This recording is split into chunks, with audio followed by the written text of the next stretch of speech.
toi, bienvenue sur la capsule sur le fonctionnement du secondaire. Donc moi c'est Coralie. Moi c'est Alice. Puis on vient d'Entraide Jeunesse Québec, évidemment. Donc aujourd'hui, on vient vous parler du fonctionnement du secondaire versus l'école primaire, les changements que ça peut apporter. Peut-être que votre expérience à ce niveau, c'est votre expérience à vous, à votre secondaire, ou peut-être que vous avez un enfant plus vieux aussi qui est déjà passé par là. Dans les deux cas, c'est tout à fait normal d'avoir des questions, des interrogations par rapport à ça, parce que chaque personne est différente, tout le monde a un passage différent. Donc aujourd'hui, on va vous donner un peu plus d'informations là-dessus.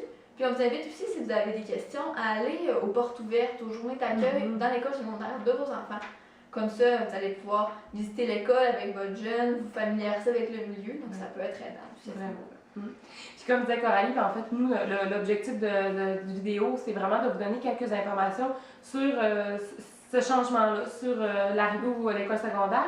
Puis quelque chose qu'on trouve très utile aussi de donner comme information, de vous donner comme information, mais également à vos jeunes, c'est que quand ils arrivent au secondaire, ils reçoivent un horaire donc si vous avez déjà un jeune qui est au secondaire, vous êtes au courant, mais cet horaire-là est vraiment super important parce que, bon, toutes les cours se retrouvent là-dessus, le nom des enseignants, les locaux, le numéro des locaux aussi. Des fois, les jeunes nous disent « Ah, j'ai peur de me perdre et tout ça », donc là, ils ont cette mémoire-là pour savoir il est où le local.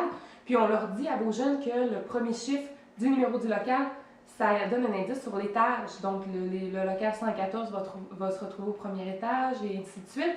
Donc, c'est un truc qui est super bon à avoir tout le long de notre vie, finalement. On l'utilise tout le long.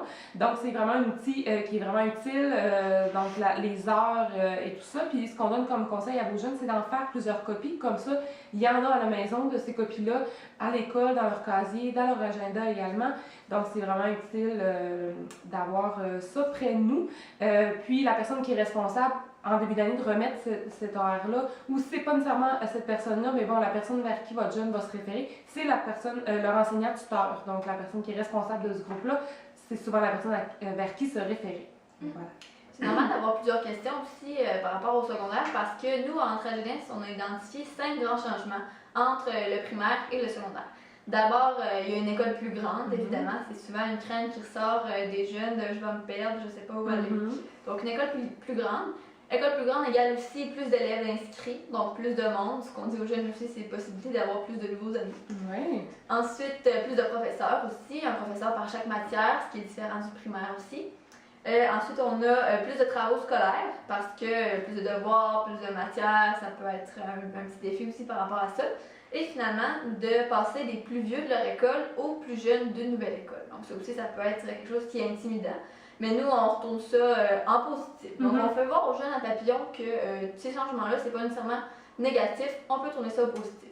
Par exemple, si on prend l'exemple de passer des plus vieux de leur école aux plus jeunes, ce qu'il y a comme avantage à ça, c'est que les enseignants sont beaucoup plus compréhensifs avec les élèves de secondaire 1 dans les premières, deuxième semaines. Par exemple, si le jeune arrive en retard, 5-10 minutes, ben, les professeurs sont compréhensifs. Ils savent aussi que c'est une nouvelle école, on se familiarise, donc des fois les jeunes ont peur de « Oh mon Dieu, si j'arrive en retard, le professeur va m'avertir ». Donc, ils sont très compréhensifs au début, donc ça leur permet de s'adapter puis de diminuer un peu la crainte. Ce qu'on leur dit aussi, c'est que ça leur permet de partir à neuf dans un nouveau milieu, nouveaux amis. Souvent, on est amené un peu d'être avec les mêmes gens, même environnement au primaire, donc le secondaire, c'est vraiment partir à neuf. Exact. Tu le dis, ça permet aussi de se faire de nouveaux amis. Puis souvent, des fois, c'est une crainte qu'on a par rapport au passage vers le secondaire de est-ce que je vais arriver à me faire de nouveaux amis? Tu sais, j'ai pas de mes amis qui viennent dans la même école que moi, comment est-ce que je vais faire? Bien, en fait, réussir à se faire de nouveaux amis, à la base, c'est sûr qu'il faut dégager en fait un peu de la confiance, avoir une belle posture, être souriant également, ça aide beaucoup à attirer les gens vers nous. Donc c'est sûr que tout ça, vous, en tant que parent, d'accompagner votre jeune dans cette assurance-là, cette affirmation de soi, là, c'est sûr que ça va les aider dans cette tâche-là, de se faire de nouveaux amis. Mais il y a également, puis c'est ce qu'on parle aussi avec les jeunes, c'est que une des meilleures façons de se faire de nouveaux amis, c'est de s'inscrire dans des activités parascolaires, des activités sportives, culturelles. Bref, que votre jeune s'inscrive à une activité qu'il aime, puis à ce moment-là, va logiquement rencontrer des personnes avec qui les mêmes points en commun, c'est-à-dire l'activité en soi, donc c'est déjà un premier point en commun. Donc, on peut commencer déjà la conversation avec les autres personnes sur ce sujet-là, puis tranquillement, en fait, ben, ils vont découvrir les autres personnes, puis ils vont peut-être se trouver d'autres points en commun. Donc, les activités parascolaires, c'est vraiment une bonne façon de rencontrer de nouvelles personnes et de se faire de nouveaux amis.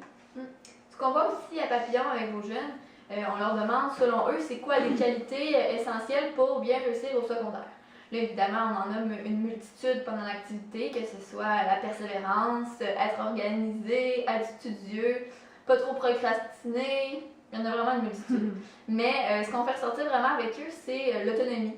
Une qualité importante pour nous en Centre Jeunesse Québec, puisque l'autonomie signifie être capable de faire nos choses par nous-mêmes, faire nos travaux, être organisé, tout ça. Mais l'autonomie, c'est aussi de savoir demander de l'aide quand on a besoin. Par exemple, aller voir un professeur, aller voir un ami, pas essayer de tout faire tout seul lorsqu'on n'est simplement pas capable ou qu'on a besoin d'aide. Donc, c'est d'être capable d'aller vers les autres, d'aller demander conseil, mais aussi, quand on peut, le plus souvent possible, de s'arranger par nous-mêmes. Puis quand tu dis d'aller vers les autres, aller chercher de l'aide, ben ça m'amène à vous parler de toutes les ressources que votre jeune a dans une école secondaire. Donc, les psychologues, travailleurs sociaux, orthopédagogues, éducateurs spécialisés, psycho-éducateurs, leurs tuteurs, leurs tutrices aussi. Les autres enseignants aussi, s'ils ont un meilleur lien avec les autres enseignants, ben ils peuvent se diriger vers eux. Bref, c'est de savoir que vos jeunes, votre jeune ne sera pas seul dans l'école. En fait, il va avoir des ressources disponibles pour lui ou pour elle. Et c'est important aussi de leur dire que c'est pas obligé qu'il y ait un gros problème pour consulter ces ressources-là, puisque des fois, de partir à la base, ben comme ça, on évite que le problème s'aggrave ou devienne plus justement prennent trop de place dans la vie. Donc, comme ça, on prévient. Puis, donc, c'est vraiment de faire prendre conscience à votre jeune qu'il est bien entouré dans une école secondaire. Il y a beaucoup de ressources qui sont disponibles pour lui ou pour elle. Donc, voilà. Et surtout, de leur mentionner que c'est confidentiel, que votre jeune, dans cette démarche-là, est accompagné par l'intervenant et c'est une démarche qui est confidentielle. Donc, des fois, ça les aide à se rassurer un petit peu. J'espère qu'on vous a aidé quand même à répondre à quelques questions. Si jamais il vous reste des questions, n'hésitez pas à communiquer avec nous en Entraide Jeunesse Québec. Donc, au 418-649-9705. Ça va nous faire plaisir de répondre à vos questions. Et sinon, n'hésitez pas non plus à appeler aux écoles où votre jeune va aller. Donc, des fois, plus le temps avance dans l'année, plus on sait précisément où votre jeune va aller, où notre jeune va aller. Donc, contactez l'école, ça va leur faire un plaisir de répondre à vos questions.